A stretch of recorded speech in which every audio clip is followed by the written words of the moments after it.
Oh oh oh, ah voilà, je suis bien. Alors on se retrouve aujourd'hui pour une nouvelle vidéo.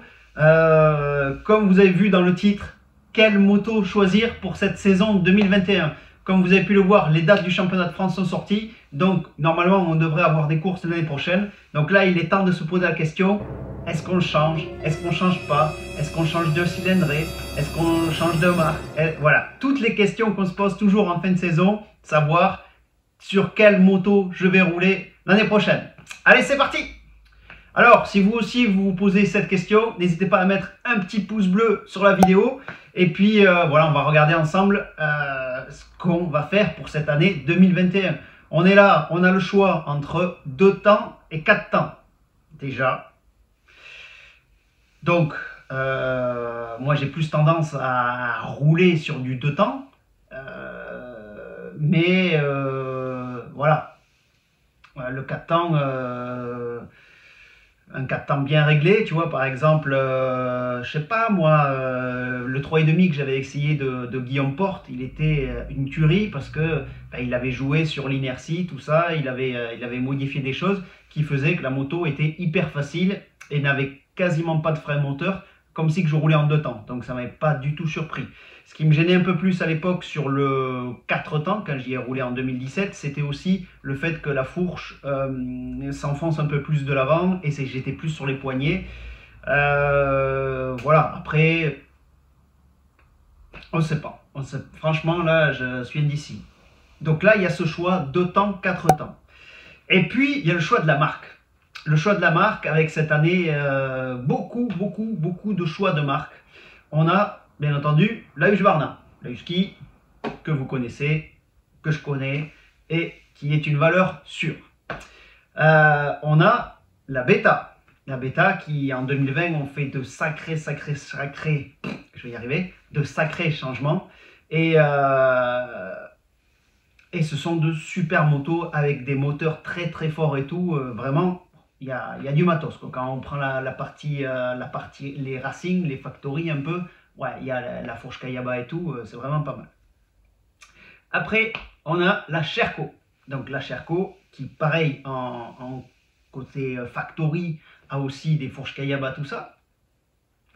On a des TM qui sont des motos full usine parce que elles sont sur mesure. Donc c'est vraiment de très belles motos. Pas beaucoup distribuées en France et pas beaucoup de pièces non plus. C'est vraiment beaucoup plus réduit. Mais c'est de super motos. On a aussi la nouveauté, c'est GazGaz, qui est une dérivée d'une KTM avec des biellettes. Donc c'est un mix, on va dire, entre la KT et la Husky. On a les nouvelles Fantic qui sortent avec des blocs Yamaha. Donc il y a le 125 qui est sorti et le 2,5 devrait sortir, le 2,5 2 temps. Je crois que j'ai vu un 2,5 4 temps, mais je ne suis pas sûr, qui est dérivé du bloc Yamaha. Il y a Honda qui a sorti plein de cylindrées. On a Ryu qui est l'ancien GazGaz et Yamaha. Et je pense que j'oublie encore d'autres marques comme Evo 7 par exemple, qui est un mix entre, si je dis pas de bêtises, Honda, TM, voilà, des choses comme ça. Donc bon, ça fait pas mal de choix. Bien entendu, en premier lieu, il y a la Husky. Il y a la Husky que je connais, la 302 temps. Si on part sur les 2 temps, voilà, il y a la 302 temps, le 2,5 2 temps, le 150. Et si on part sur le 4 temps, il y a le 2,5 4 temps, le 350, qui est une cylindrée, on va dire, intermédiaire, le 4,5 et le 500.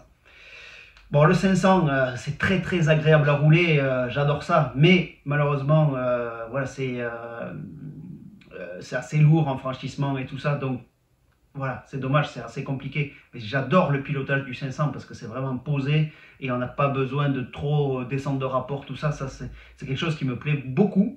Ce qui s'en rapprochait le plus, c'était le 302 temps. C'est pour ça que je roulais aujourd'hui avec le 302 temps. Que faire pour l'année prochaine? Si on part sur une autre marque, si on part sur une Beta, les Beta Racing, c'est une tuerie. Derrière, il y a la fourche Kayaba, enfin devant, pas derrière. Suspension SF derrière, je crois. Donc il y a les deux temps, il y a le 125, il y a le 200, il y a le 2,5 et le 300, tout en sachant que les moteurs sont vraiment pleins chez Beta. Mais on n'est pas sur d'injection, donc réglage carburation. Sur le modèle Racing, on n'a pas la pompe séparée, donc il n'y a pas le, je veux dire, il n'y a pas l'huile injectée directement, donc on fait son mélange. Mais d'un autre côté, voilà, on a des moteurs super puissants et qui ont vraiment énormément de force. J'ai oublié les X-Trainer chez Beta, parce qu'il y a le X-Trainer 2,5 et le X-Trainer le 300, voilà, donc ça c'est du 2 temps aussi. On a aussi du 4 temps chez Beta, avec un 3,5, un 3,90, un 4,30 et un 4,80. Donc voilà, il y a quand même beaucoup de choix aussi chez Beta qui je trouve, depuis 2020, on fait un gros changement au niveau des châssis, des plastiques et tout. Vraiment, il y a de fortes améliorations. Et en plus, comme vous avez pu le voir, ils sont champions du monde en enduro GP. Donc voilà, on peut dire quand même que c'est des motos qui marchent. Après, on a Sherco. Voilà, Sherco, marque française, avec un panel de choix aussi assez intéressant, avec une version normale et une version factory, avec la fourche Kayaba à la version factory. On a le 125 2 temps, le 250 et le 300. Et il y a du 4 temps aussi, il y a le 2,5 4 temps, il y a le 300, voilà, 300 4 temps qui n'existe pas ailleurs, le 4,5 et le 500. Il paraît que le 300, c'est vraiment une cylindrée vraiment intéressante en 4 temps. On va pas être... voilà, je pense qu'on va pas avoir la puissance du 350 de chez KT ou du chez Husqvarna, mais d'un autre côté, il va être plus facile à emmener. Ça va être... donc, à voir. C'est vraiment une gamme de produits que j'ai jamais essayé. Sherco, voilà, j'ai jamais roulé, j'ai jamais eu l'occasion de rouler Sherco. J'ai pu les essayer sur différents essais et je trouve ces motos très efficaces, mais voilà, j'ai jamais roulé Sherco une saison. Après, on a TM, on en a parlé. Il y a TM avec en 125, les seuls à proposer l'injection en 125. Grosse nouveauté. Ils ont l'huile directement dans le cadre avec un petit œilleton. Ils ont un 144 injections aussi. Ils ont le 250 injections, donc on est sur du 2 temps, et le 300 injections. Donc en 4 temps, ils ont le 2,5, le 300, qui est la cylindrée on va dire, d'après beaucoup, la cylindrée idéale, et le 450. Avec le 300, on a vu Loïc Larieux être champion du monde l'année dernière, donc en enduro GP. Donc gros choix aussi de cylindrée. Il y a pas mal de choix aussi chez TM, tout en sachant que c'est des motos factory. Tout est taillé dans la masse, c'est fait pour aller vite, fort et dur. Donc voilà, de belles machines aussi. On a la nouveauté Gaz cette année, qui est un mix, on l'a dit tout à l'heure, entre KT et Husky. Donc en gros c'est une KT avec des biellettes, parce qu'on n'a plus l'arrière en composite comme sur la Husky, mais la Husky a des biellettes. Bon voilà, c'est un petit mix des deux, avec seulement on va dire, on n'a pas toute la gamme chez Gaz. On a le 254 temps, le 354 temps, et en 2 temps on a le 2,5 de temps et le 300 de temps. Donc ils ont vraiment mis ce qui se vendait le plus chez Gaz. Donc ça peut changer un peu aussi. On a la Gaz qui est une KT, une Husky qu'on connaît, qui est rouge, qui apporte pas mal de changements, qui est un peu plus attractive au niveau du prix. Donc ça peut être sympa aussi pour changer, on va dire, de couleur ou des choses comme ça.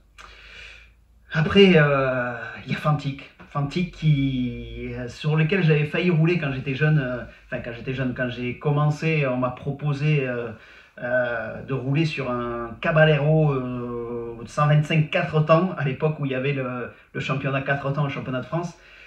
Voilà, malheureusement c'était lourd à l'ancienne tout ça, donc pas beaucoup de puissance à l'époque. Donc Ça s'était pas fait. Et là, aujourd'hui, ils nous sortent des 125 Yamaha, en gros, tapés dans tous les sens avec un CDI, ceci, cela, une ligne. Et donc là, le 125, il craque. Il craque sévère. Et c'est de super motos. Donc, super. Ça peut être une possibilité aussi. Et j'ai vu qu'il y avait le 2,5 de temps en cross. Je pense qu'il va peut-être exister aussi en enduro. Et j'avais cru voir un 2,5 4 temps, mais je ne sais pas s'ils le sortent ou pas. Donc on verra si ça se fait. Mais ça peut être aussi une alternative, on va dire, de se dire ouais, allez, c'est bon, je pars sur Fantic, c'est du connu et reconnu, on a du Kayaba, enfin voilà, c'est tout ce qu'il y a sur la YAM, à part que voilà, ils ont revu et corrigé certains settings, certaines choses, amélioré des choses pour faire une moto à leur image. On a les YAM, parce que là on parlait de Fantic, on a les YAM avec des 125 de temps qu'on peut faire homologuer, 2,5 de temps qu'on peut faire homologuer, avec des choses qui deviennent très très belles. Il y a des spécialistes là-dedans, on a pu voir sur internet, qui avaient de superbes machines.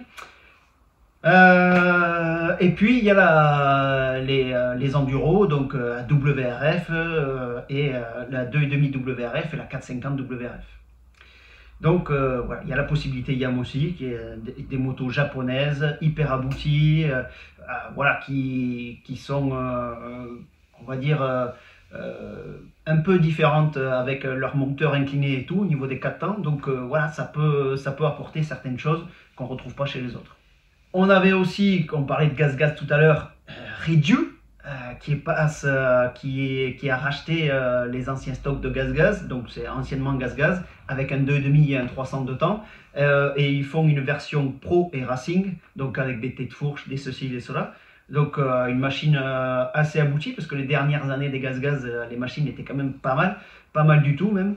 Donc ouais, ça peut être une belle machine, en plus attractive au niveau du prix, donc ça peut être sympa aussi pour changer et pour avoir un moteur assez fort, parce que les moteurs gaz, bah, ils étaient connus pour être quasiment les meilleurs moteurs sur les 300, donc voilà, c'était de super blocs moteurs, donc il y a ce côté là aussi. On a Honda, quand on parlait de japonaise tout à l'heure avec Yamaha, il y a Honda qui a un panel de produits au jour d'aujourd'hui avec la CRF XR. Donc ils ont ressorti la XR avant, donc le 450 XR. Ils ont aussi la CRF 450 classique, donc la RX, avec aussi la 400, le 300, le 2,5. Donc une belle gamme de produits chez Honda, mais là on est exclusivement sur du 4 temps. Et pour finir, on a Evo 7, comme je disais, qui est un mix entre la Honda et TM. Voilà, il y a des modifications, il y a des bases communes. Avec 2,5 de temps, 300 et 125, le tout en injection. Donc là, on est exclusivement sur du 2 temps. Et tout ça bénéficie de l'injection comme chez TM l'année dernière. Donc ouais, ça fait pas mal de choix au niveau des motos, et pour tout vous dire, ouais, je sais pas du tout sur quoi partir l'année prochaine. Est-ce que je tente de nouvelles choses? Est-ce que je sais pas, est-ce que ça me ferait, est-ce que je retente l'aventure 4 temps? Donc dites-moi en commentaire.